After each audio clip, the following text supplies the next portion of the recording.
As Madonna is about to kick off her celebration tour of 2023, her first ever greatest hits tour, I might add, I thought I'd take a look back at one of my favourites and what I consider to be her greatest hits tour. Ladies and gentlemen, welcome back to Kabiga's Reviews, and these are my thoughts, my feelings, how I see, how I interpret and how I understand Madonna's legendary Blonde Ambition tour. Featuring Madonna, Donna DeLory, Nikki Harris, Oliver Crooms Jr., Kevin Stay, Carlton Wilborn, Luis Camacho, and Jose Gutierrez, among others. Widely regarded as the tour that changed the world, Madonna's Blonde Ambition tour is legendary for a reason.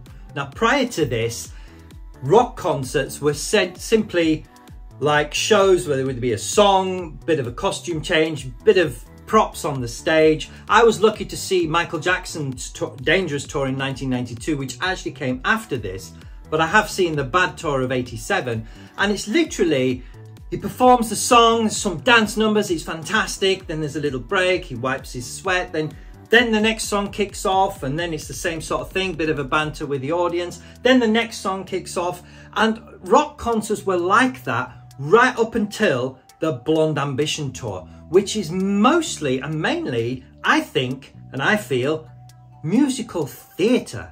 It's a story. To me, the way I see the show, it's a love story. Now, I likened it when I was younger to like a night out on a weekend, right? Or a weekend out, you know, when you go out with your mates, you meet somebody, you have a bit of fun, and then there's the day after, blah, blah, blah, blah. I'll get into the story details in a bit, but that's how I understood it, and that's what I took away from this show. And basically, how I see it, and what I mean by that, is that I feel it's a love story, and it's told using Madonna's music. Now, we open on the bombastic Express Yourself, which could be considered the opening credits. It starts off with the dancers and they're on stage, and Madonna comes up, and then there's this great anthemic pounding rendition of Express Yourself, which we all know is a powerful anthem of self-empowerment and saying, don't go for second best, this is what we're going to do. You know, you've got to stand up for yourself, you've got to respect yourself, you've got to, you know what you want and go for it and fight for it.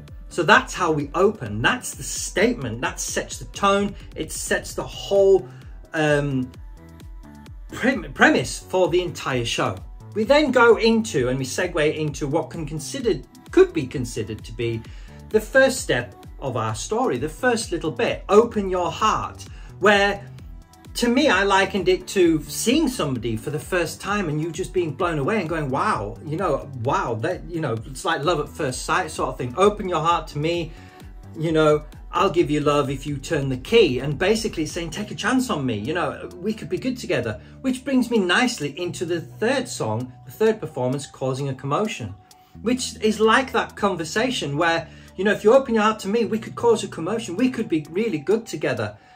So we've got our protagonist, our heroine, our hero, Madonna. I think it's told through Madonna's character, but it could be anybody really. And that's the whole beauty of this story, is that you can put yourself in that position. So we're talking to our prospective love interest, our love at first sight, basically. And we're saying we could cause a commotion. And then we go into, where's the party? Where is the party? That's one of my all-time favorite Madonna songs, and it's just an absolute banging anthem. Working Monday to Friday takes up all of my time. If I can get to the weekend, everything will be just fine. Those are the first lines of that song. Who doesn't know what that feels like? So basically, what's happened is our heroine, our hero, our protagonist, if you like, of the story, has spotted somebody. This is why I likened it to a nightclub out, a night out, a weekend out. Spotted somebody that they really liked, open your heart, that we could be good together if we cause a commotion. Where's the party? Let's have some fun, And then they get together and they go from where's the party into Like a Virgin, which is a bit of sexy time. Now, this version of Like a Virgin is legendary, and Madonna famously got threatened with arrest in Toronto because of the masturbation scene in this performance. Legendary, you can seek it out for yourself, check it out for yourself. It's a very beautiful, sensual rendition of Like a Virgin. And we all know what that's like when you've met somebody in a club and you take them home and this is the one, this person's the one. It's not just a one-night stand. You want to spend your rest of your life with this person. And then one thing leads to another. You're like a virgin and you're having a bit of sexy time. And then you wake up the morning after and it goes into like prayer and you're like, what have I done? Have I made a big mistake? Oops. And this version of Like a Prayer is absolutely pounding with the soaring gospel choirs that affords our protagonist, our heroine, some real soul searching, true soul searching, and it's an amazing performance. And then it leads nicely, beautifully into Live to Tell, which is a lot of introspection and makes our protagonist think, I love this person, but is it moving too fast? Am I, what if it's a mistake? It's a lot of self-reflection in Live to Tell, which segues into Oh Father. And then she's considering, Oh Father is a beautiful song from the Like a Prayer album, and it's only performed on this tour, it's like the second half of the song. If you never wanted to live this way. So basically she's talking to a parental figure, but it could be family, it could be the church, it could be a priest. So basically she's saying, look, if you always wanted to support me, then why am I always running away? Why am I always running? Is it because you didn't actually support me? So it's a lot of reflection, And then our hero, our protagonist, it goes into Papa Don't Preach, where there's a change and they said, look, I'm keeping my baby. Now, Papa Don't Preach was originally written about teen pregnancy, but in this context, I feel it could be about our love interest, the one. I'm going to keep the one. This is the one. I've met this person and I love this person and I want to spend the rest of my life with this person. So Papa Don't Preach, I'm in trouble deep. I might have made a mistake, but I really love this person. It's almost like saying, looking for affirmation, really, but determined to keep their baby, basically. So then Papa Don't Preach goes into Sooner or Later, where our hero, our protagonist, our heroine, decides, do you know what? I'll be patient because this person I've met is the one, and sooner or later, I always get my man. So what an amazing song from the Dick Tracy soundtrack, from the album I'm Breathless, and an amazing performance. Written by Stephen Sondheim, one of my favourite songs and one of my favourite points in this show is Sooner or Later. It's just gorgeous, it's sublime. That goes into Hanky Panky, which is a little bit nudge nudge, wink wink. She's now talking to her love interest and they've made the decision. She's made the decision. You are the one. We are going to be good together. And some girls, they like candy, others they like to gripe, but she'll settle for the back of her hand somewhere on her behind. Those are the lyrics, but basically she's saying, come on, we can do this. This is who I am. This is what I like. This is me. And if you take a chance on me, which goes back to open your heart, it goes all the way back to the beginning. Come on, we can do this together. This is what I like. I want you to want me. And then it goes into Now I'm Following You, which is lip synced, which is fine because Madonna, let's face it, during this show doesn't get a break really. And she's able to have a dance and have a laugh with Dick Tracy. Now I'm Following You in the context of our story. He's saying, let's dance. We could do a little two-step. We could do this together. I might like Hanky Panky, but we can do this together. And now I'm following you. This is our time. This is our time. Then into Material Girl. She gets a bit real. okay? She's like, she wants a man or a person or a partner who's going to support her, who's going to be there for her, you know? And she's not going to waste her time on just anybody. She wants you. I want you. You're the one. You know, I am a material girl, but I want you, you know? So from material girl, you go into Cherish. Now, I have to say, Cherish is my least favorite Madonna song, apart from Hey You, okay? You can Google that one. I was never a big fan of Cherish, but Cherish is a nice little ditty, and if you put it in the context of our love story, it's a nice way of saying, you know, from material girl, she's just stating her case. She's being determined. She's being as she said she would be, from express yourself, don't repress yourself, you know, make sure you say what's on your mind and how you are, and be determined and tell people what you want. And that's where material girl fits in. And Cherish is saying, I will cherish you. I will cherish you because you are the one. Then from Cherish, we get into the groove. Get into the groove. Boy, you've got to prove your love to me. So let's make this work, all right? And then from Into the Groove, which does include on most shows, most performances, a brilliant safe sex message right at the beginning. There's a little skit right at the beginning of the song where they say, hey you, don't be silly, put a rubber on your willy.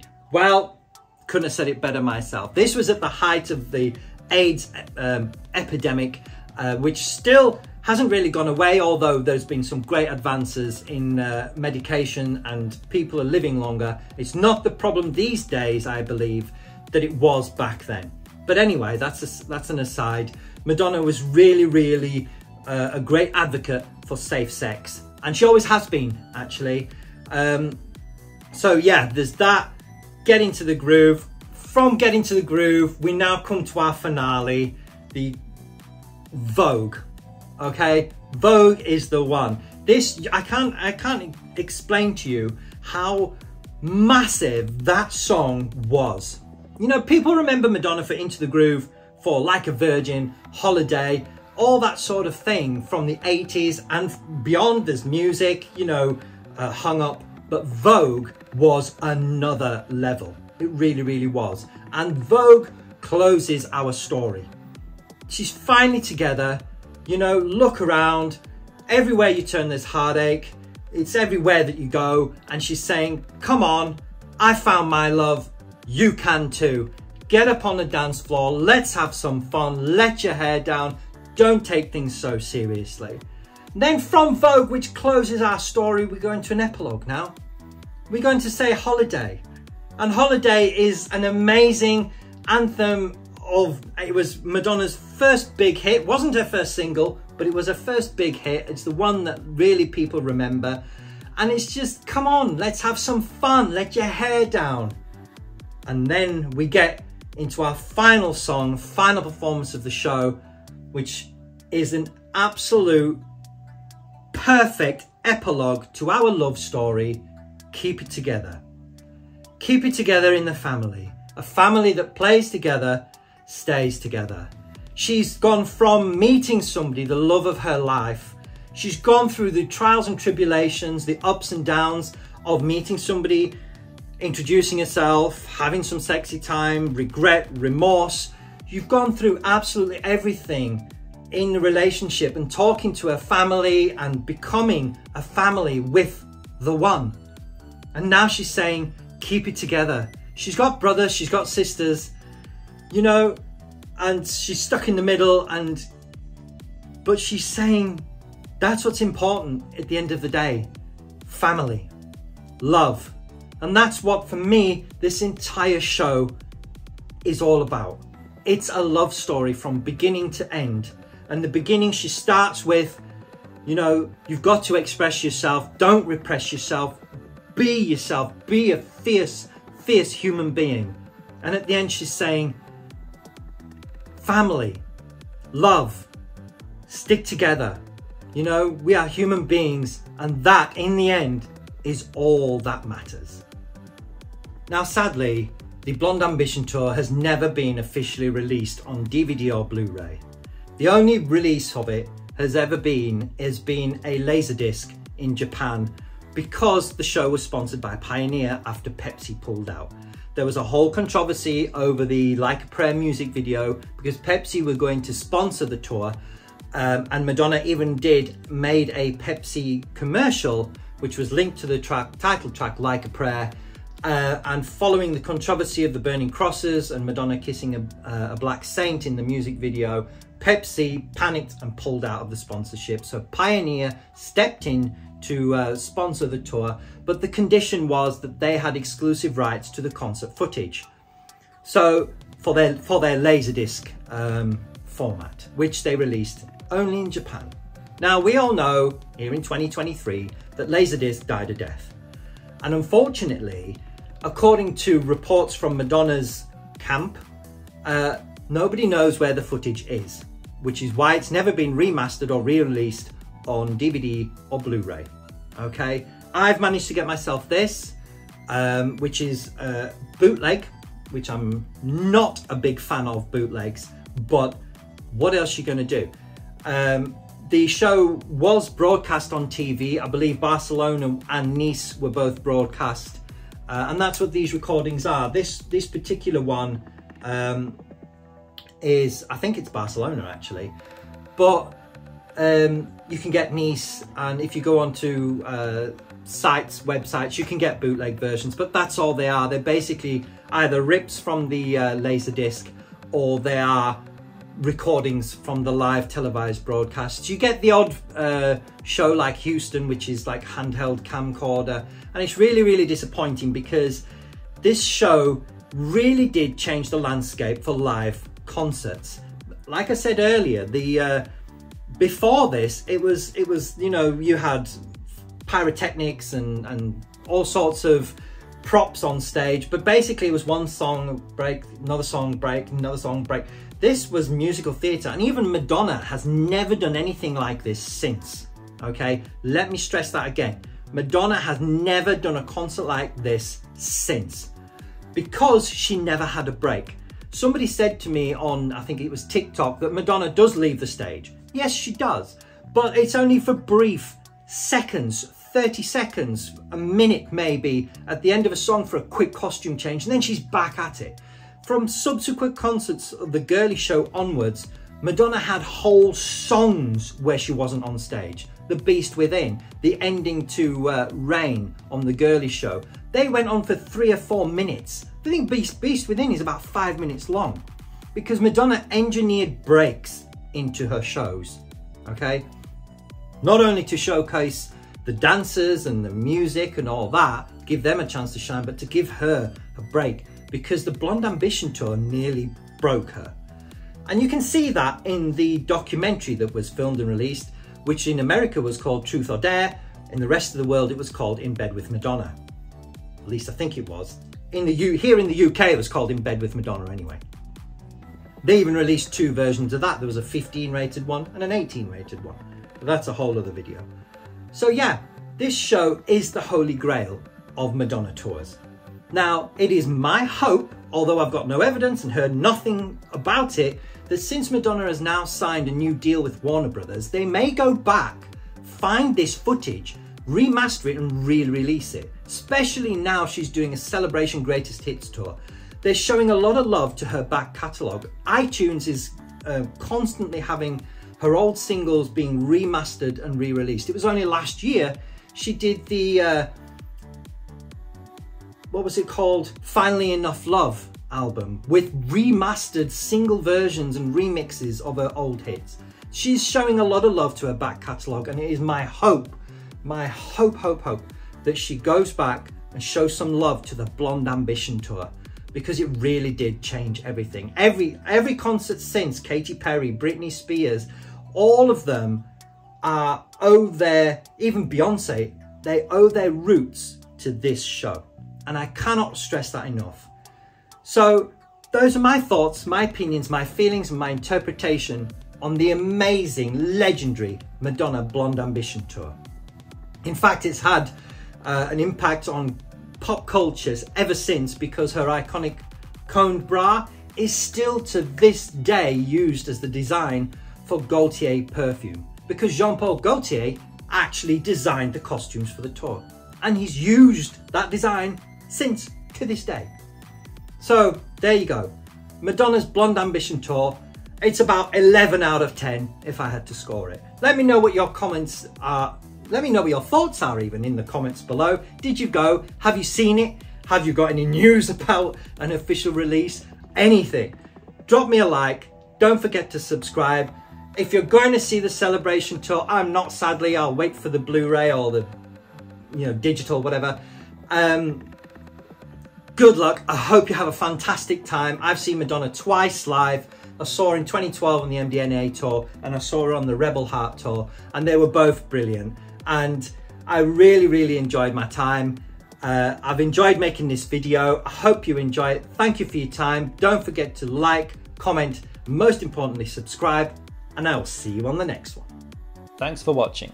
If you liked what you saw, drop us a like and subscribe to see all future content.